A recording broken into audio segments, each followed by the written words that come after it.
Alors, bonjour et bienvenue au Salon de l'Emploi 6e édition en mode virtuel, organisé par la Chambre de commerce et d'industrie de Laval avec la participation financière de Services Québec Laval. Aujourd'hui, nous avons la chance de vous présenter en version préenregistrée cette petite capsule vidéo intitulée « Améliorer la performance de votre CV ». Sans plus attendre, je vous présente Mme Karine Martin, coordonnatrice chez Medi40, qui, de par son expertise de plus de 15 ans en titre de conseillère en gestion de carrière, vous présentera des astuces pratiques pour arriver bien préparé lors du Salon de l'Emploi qui aura lieu le 30 et 31 mars prochain. Alors, bonjour et bienvenue, Karine. Pour commencer, je te remercie d'être avec nous aujourd'hui. Pour mieux situer les chercheurs d'emploi qui nous écoutent en ce moment, pourrais-tu nous expliquer un peu qu'est-ce que la vocation de Medi40?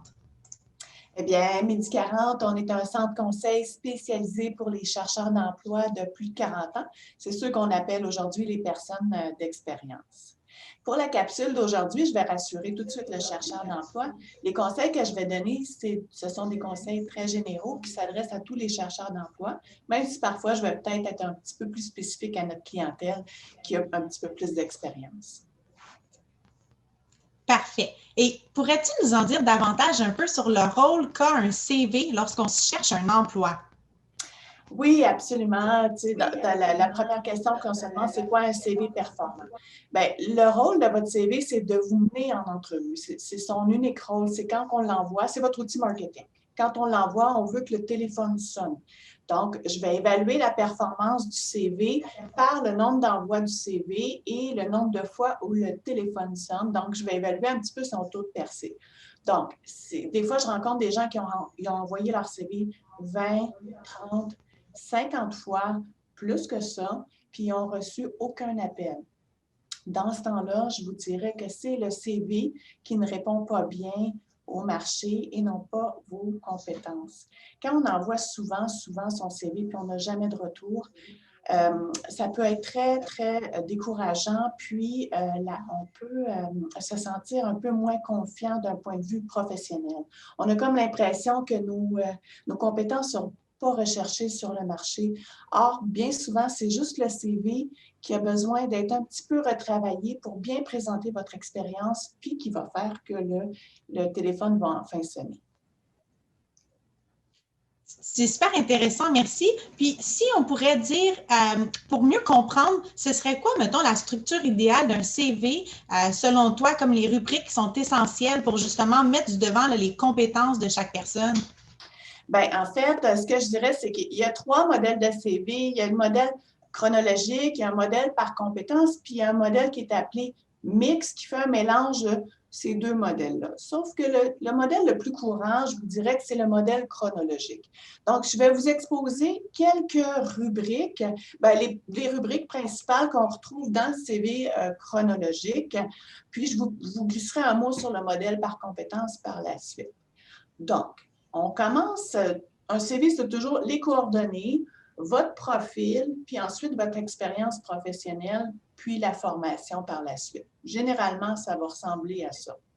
Dans votre rubrique de coordonnées, pour que votre CV ait un look un petit peu plus actuel, ce que je vais vous dire, c'est qu'aujourd'hui, on va indiquer votre nom, numéro de téléphone, votre courriel et votre lien vers votre profil LinkedIn. Je l'ajoute maintenant parce que ça facilite la recherche de votre profil. Quand j'ai déjà le lien, que j'ai juste à cliquer dessus, ça va faciliter la recherche du profil par le recruteur. Surtout si on a un nom commun ou même un nom qui n'est pas commun, ça va vraiment faciliter la tâche du recruteur pour aller le consulter. Donc, ça, c'est l'ajout qu'on fait depuis quelques années. Je vous dirais aussi qu'on n'indique plus l'adresse civique, c'est-à-dire que votre adresse qui parle de votre maison, on n'a plus besoin de cette information-là. Je vais simplement indiquer, par exemple, le nom de la ville, parce que ça intéresse beaucoup le recruteur de savoir où est-ce que vous demeurez, mais je n'ai pas besoin de mettre l'adresse. Aujourd'hui, de nos jours, on met notre CV un petit peu partout, sur des sites web, sur notre compte LinkedIn, on l'envoie par courriel. Puis je vous dirais aussi que je suis capable de taper n'importe quelle adresse dans Google puis avoir une photo de votre maison. Je trouve que de nos jours, on n'a pas besoin de mettre cette information-là tout de suite. Donc, ça. Puis aussi, on n'indique plus la mention téléphone, cellulaire, courriel, 2 points avec le courriel. On enlève ces informations-là parce qu'ils accrochent l'œil et ils ne sont pas essentiels. Parlant de téléphone, souvent, auparavant, on mettait souvent 2 numéros de téléphone. Aujourd'hui, si vous avez un cellulaire avec une boîte vocale, on va indiquer simplement votre numéro de cellulaire. C'est en fait le téléphone où est-ce qu'on peut vous rejoindre directement. Donc, c'est le plus pertinent à mettre. Puis, je fais une petite parenthèse. Assurez-vous que votre boîte vocale est capable de prendre les messages. Ça arrive souvent que j'appelle à des endroits, puis la boîte vocale est pleine, on ne peut plus laisser de message. Et je vous dis, le recruteur, il ne va pas vous rappeler. S'il ne peut pas laisser de message, il va passer au prochain CV. Alors, en somme, pour les coordonnées, c'est les nouvelles choses plus usuelles qu'on va faire. Après, vous avez un autre rubrique qui s'appelle, bon, ça porte différents noms, ça peut être un profil, un objectif, une synthèse. En fait, c'est un court résumé de votre parcours qui présente ce que vous pouvez offrir puis ce qui vous distingue. Puis, ça va guider votre lecteur, soit le recruteur, vers ce qui vous intéresse. Par exemple, moi, je suis commis comptable, mais je vais l'indiquer clairement au début de mon CV pour que le recruteur que ça aiguise son œil pour chercher les informations.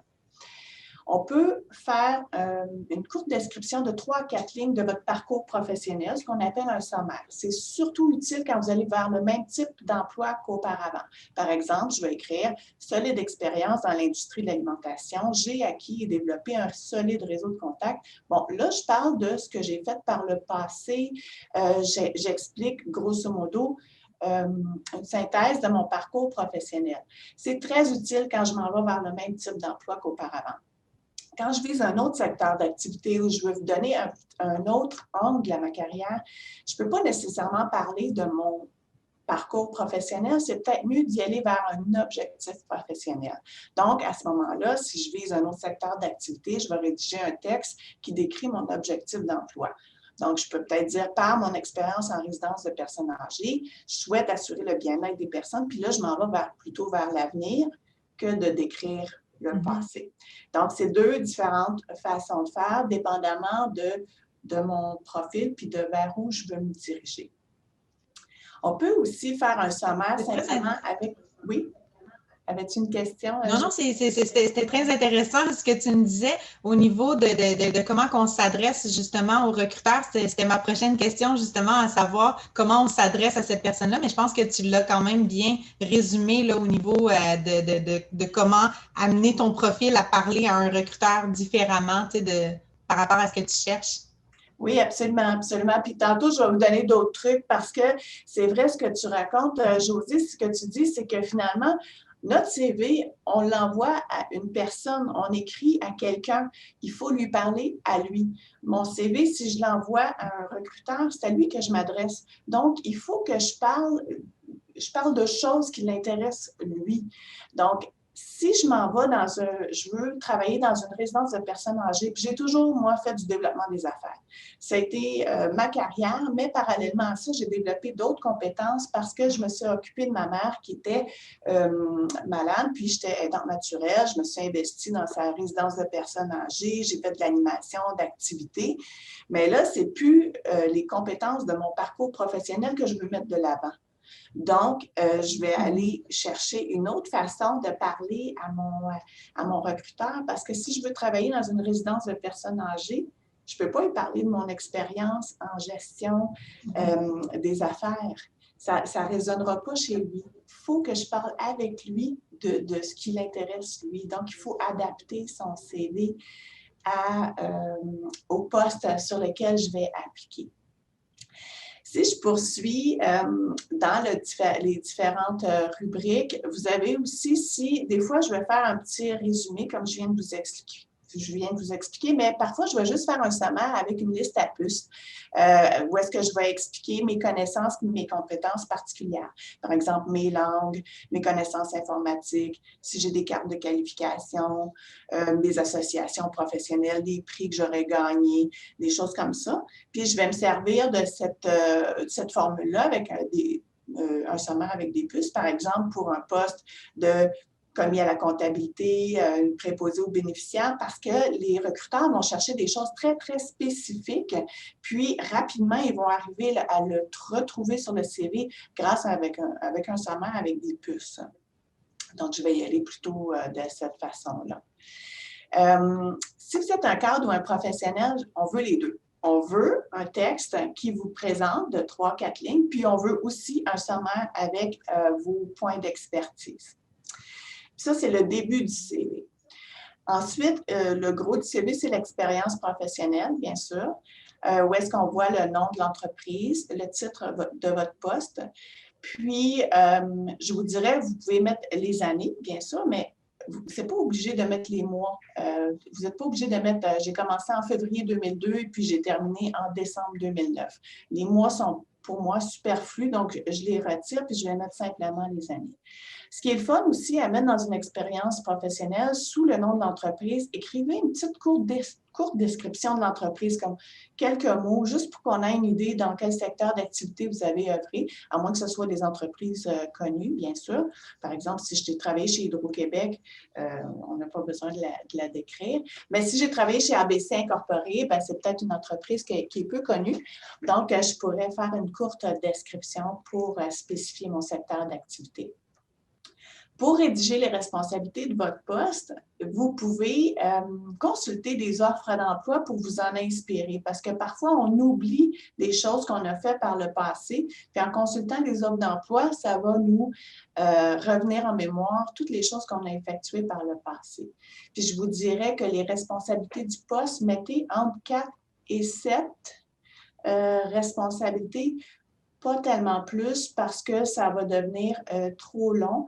Donc, mettez les principales responsabilités que vous avez faites. Et la dernière rubrique, qui n'est pas si compliquée, c'est la rubrique de formation et perfectionnement. C'est juste d'indiquer nos formations. Si vous en avez beaucoup de perfectionnement, beaucoup de formation, vous pourriez faire 2 rubriques, une pour formation académique, puis une pour perfectionnement. Mais généralement, on les regroupe ensemble. Pour les personnes d'expérience, ce que je vais vous dire, c'est de ne pas mettre les dates de formation, à moins que la formation soit récente. Donc, si j'ai un bac en administration des affaires, je vais mettre bac en administration des affaires, mais ce n'est peut-être pas nécessaire de mettre que je l'ai complété en 1988. Donc, j'oublie la date. Alors, ça va avoir plus d'impact de dire que j'ai mon BAA, mais sans la date. Les personnes immigrantes, on m'a dit aussi que d'indiquer, si vous avez fait faire l'évaluation des études effectuées hors Québec, c'est très bien vu et les recruteurs, les employeurs connaissent bien cette évaluation-là. Donc, c'est utile de l'indiquer dans votre rubrique de formation. Il y a d'autres rubriques qui peuvent être intéressantes, comme l'implication sociale, si vous avez fait des implications au cours des 10 dernières années. La rubrique intérêt, si ça a une valeur ajoutée, par exemple, si vous courez des ultramarathons, je pense que ça peut être intéressant de l'ajouter. Mais si vous faites partie d'un club de lecture, il y a toutes sortes de situations, si c'est très appuyé comme intérêt.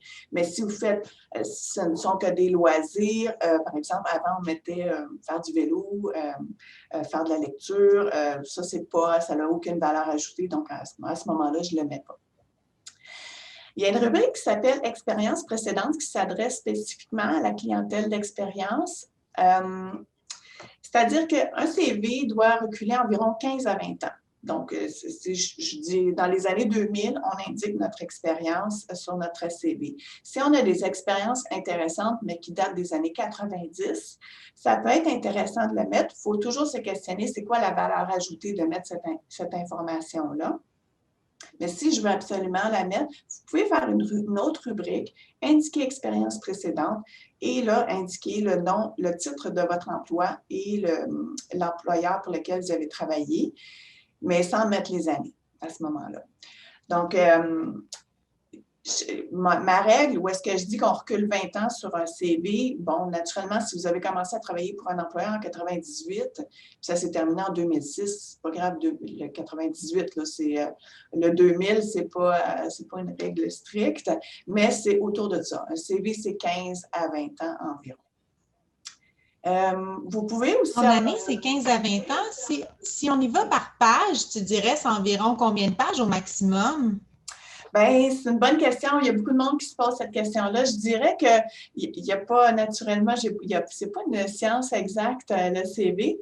Donc, il y en a que sur une page, on va retrouver toute l'information qu'on requise, tout ce qu'on a besoin, puis de dépasser une page, ça va juste ajouter de l'information qui n'est pas très vendeur. Donc, il y en a que ça va cadrer bien sur une page. Généralement, c'est 2 pages, mais j'ai déjà eu des gens que c'était sur 3 pages parce que c'était des gestionnaires de projet, par exemple, en TI. Bien, il faut expliquer un peu le projet. Ils ont travaillé sur différents projets. Donc, finalement, ça devient un petit peu plus long. Puis là, on avait fait un 2 pages et demie. Ça peut se produire aussi. J'ai eu des gens qui ont fait des publications. Bien là, je vais faire un CV sur 2 ou 3 pages, mais je vais faire une annexe avec les publications à côté. Ou des fois, je vais faire une annexe avec les projets si je trouve que ça commence à être trop long. Fait que, généralement 2 pages, mais parfois une. Puis ça peut aller jusqu'à 3, mais pas plus que 3 en tout cas. OK. Puis sur 15 à 20 ans, là, mettons que moi, j'ai travaillé 15 à 20 ans, mais chez Hydro-Québec, est-ce que ça vient comme un peu simplifier ton CV? Est-ce que tu penses que tu devrais justement y aller par poste occupé au lieu d'y aller juste par entreprise pour pouvoir présenter un peu ton évolution au sein de l'entreprise? Quand la personne a travaillé, par exemple, 30 ans au même endroit, ce que je vais faire, c'est que je vais vraiment détailler chaque poste, puis je vais mettre l'entreprise en plus petit, parce que ce que je veux expliquer, c'est que la personne, elle s'est déplacée au sein de l'entreprise. Donc, elle a eu à s'adapter à différentes équipes, elle a eu à s'adapter à différents patrons, à différentes responsabilités. Puis, si c'est dans une grande entreprise, bien, c'est qu'il y a autant d'employés quasiment que dans une petite ville. Donc, ça fait que c'est quelqu'un qui est capable de s'adapter, puis c'est ça que je vais vouloir présenter. Donc, oui, c'est un bon point. Je vais quand même les détailler. Je ne vais pas nécessairement écrire Hydro-Québec en gros en haut, de 80 à 2010, par exemple. Je vais plutôt le scinder en morceaux, en effet. OK. Puis, au niveau... Oui? Oui, vas-y. Tantôt, tu me parlais justement de choses qu'on simplifiait. Tu sais, mettons, on parle de l'adresse qu'on simplifie maintenant à la ville. J'imagine que ça reflète beaucoup ce qui est information confidentielle, qui est quand même un sujet de l'heure. Est-ce qu'il y a d'autres choses, peut-être d'autres pièges à éviter qu'on ne met pas nécessairement sur un CV là, quand on parle de CV québécois? Oui, bien sûr. Écoutez, toutes les informations personnelles, votre âge, votre état civil, votre numéro d'assurance sociale, votre date de naissance, si vous avez des enfants ou non, si tout ce qui est information personnelle, on ne le retrouve pas sur un CV. La même chose, comme on ne mettra pas pourquoi on a terminé un emploi après chaque, des fois, je vais voir ça dans les CV, les gens ils vont indiquer pourquoi ils ont terminé tel type d'emploi, pourquoi l'emploi a été, ils ont été mis à pied, ou ils ont été, ça, on ne le met pas non plus. Donc, c'est le genre d'informations qui ne sont pas requises sur le CV. Oui. OK.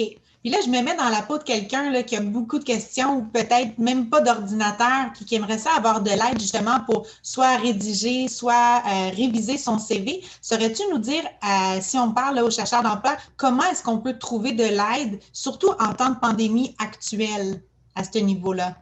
Bien, vous pouvez certainement consulter votre centre local d'emploi parce que vous avez droit, tout le monde a droit à des conseillers en emploi gratuitement puisque c'est avec la participation financière de Service Québec. Vous pouvez consulter votre centre local d'emploi. Pour les résidents de Laval, vous pouvez aller sur le site de Service Emploi Laval où est-ce que vous avez le regroupement des 13 organisations qui peuvent vous donner un coup de main gratuitement. Là, je sais qu'on est en temps de pandémie. Il y a beaucoup d'organisations qui ouvrent leurs portes quand même en personne pour recevoir les gens qui n'ont pas d'outils informatiques et puis qui ont besoin d'un petit coup de pouce là, pour rédiger leur CV puis envoyer leur CV à différents employeurs. Alors, avec tous ces conseils, Karine, qu'est-ce que tu suggérerais aux chercheurs d'emploi pour que le téléphone sonne? Oui, bien c'est ça. Il faut se mettre dans la peau de notre lecteur, le recruteur. Donc, on veut lui parler de choses qui le préoccupent, lui. Alors, on va se poser les questions suivantes. c'est qui est l'entreprise, qui ils sont, quelle sorte de services et de produits ils offrent, à quelle clientèle ils s'adressent, qu'est-ce qu'on a, nous, va faire on va aider cette entreprise-là. Est-ce que j'ai énoncé dans mon CV, est-ce que j'ai tout énoncé ce qui devrait intéresser cette personne-là? Donc, on adapte le contenu de son CV pour qu'il soit en lien avec le poste visé ou l'entreprise si on envoie son CV sans offre d'emploi. Dans le cas où il y a une offre d'emploi, je dis souvent de prendre chacun des points de l'offre d'emploi puis de m'assurer que toutes les informations demandées s'y retrouvent. Donc, chaque point, il demande des exigences, est-ce que je les ai? La liste des responsabilités, est-ce que je les ai déjà faites? Puis si je les ai déjà faites, je m'assure qu'ils sont dans mon CV. Si je ne l'ai pas fait, par exemple, il demande quelqu'un qui fait de la gestion des réseaux sociaux. Moi, je n'ai jamais fait ça. Mais je sais que j'ai des bonnes capacités rédactionnelles, puis je sais que ça va être utile pour gérer des réseaux sociaux. Bien, je vais aller chercher cette information-là, puis je vais le mettre dans le CV. Donc, il faut analyser un peu l'offre d'emploi, analyser ce qu'il y a besoin, puis lire entre les lignes, puis indiquer ce que moi j'ai qui va pouvoir l'aider. Donc, si j'ai une adjointe administrative qui a des compétences en comptabilité parce qu'elle a déjà fait ça dans le passé, mais elle ne l'a pas mis sur son CV, puis le poste en question demande des compétences en comptabilité, elle a tout à gagner à l'ajouter, oui. Fait que, ou si l'employeur cherche un logiciel en particulier, puis on le connaît bien, bien, on va pouvoir l'ajouter sur le CV. Mais là, le chercheur d'emploi, ils vont me dire, c'est pas grave, Karine, moi, je l'ai mis dans ma lettre de présentation.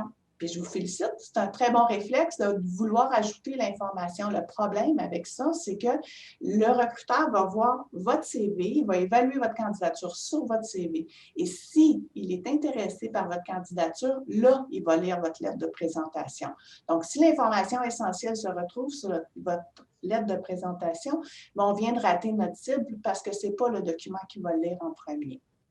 Donc, vous allez devoir adapter votre CV à chaque envoi. Je sais que ça peut paraître beaucoup de travail, mais ça va vous demander environ entre 5 et 15 minutes, dépendamment du poste visé, puis dépendamment des modifications qu'il y a à faire, parce que je ne vous demande pas de reprendre en entier votre CV, c'est juste d'ajouter des éléments, en retirer d'autres, pour que le CV soit plus en lien avec le poste que vous visez. J'ai une petite question au niveau de la technologie d'aujourd'hui. Est-ce que tu suggères des CV en forme vidéo? On voit souvent ça sur certains sites web, des gens qui vont faire leur CV en mode vidéo. Est-ce que c'est une tendance de l'heure chez toi? Bien, c'est drôle, c'est un sujet qu'on parle beaucoup ces temps-ci, en effet.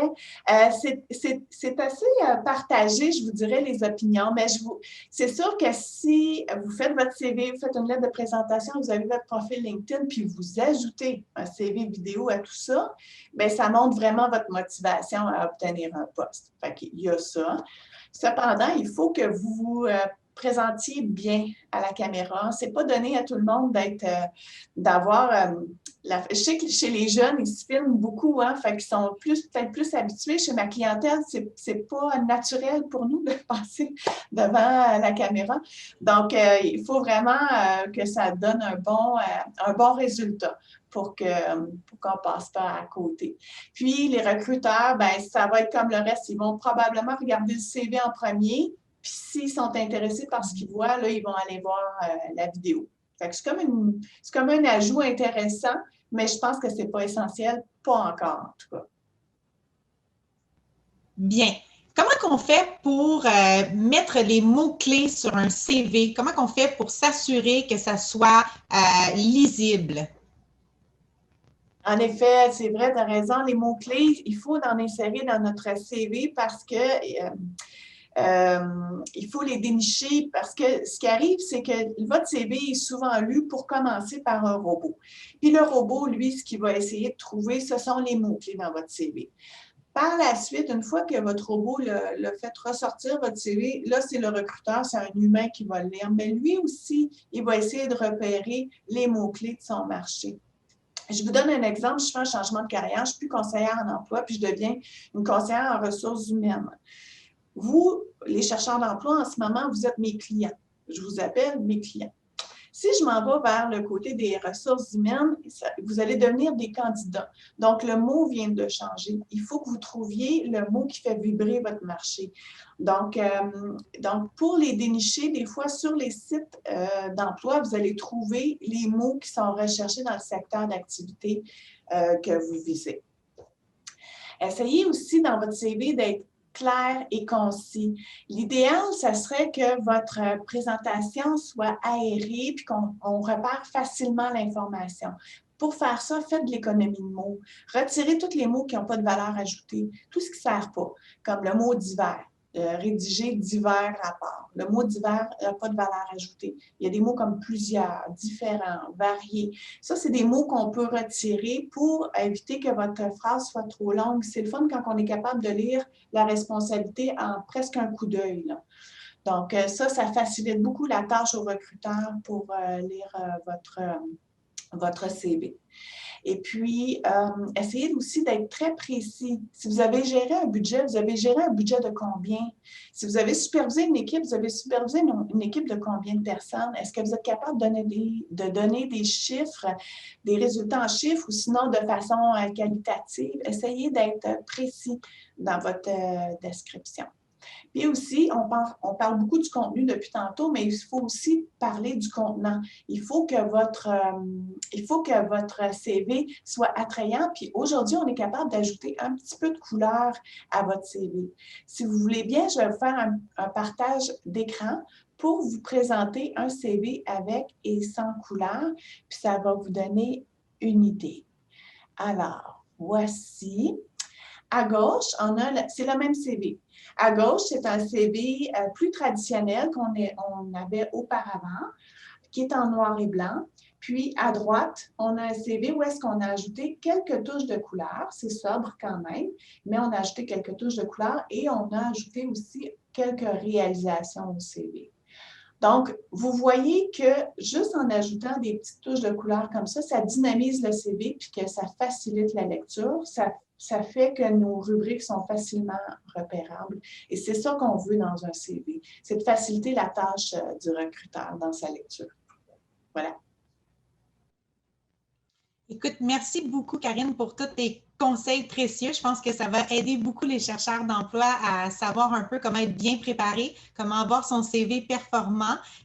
Au nom de tous, je te remercie encore beaucoup d'avoir été parmi nous aujourd'hui. J'espère te revoir au prochain Salon de l'emploi. Parfait. Merci beaucoup. Merci de m'avoir reçu.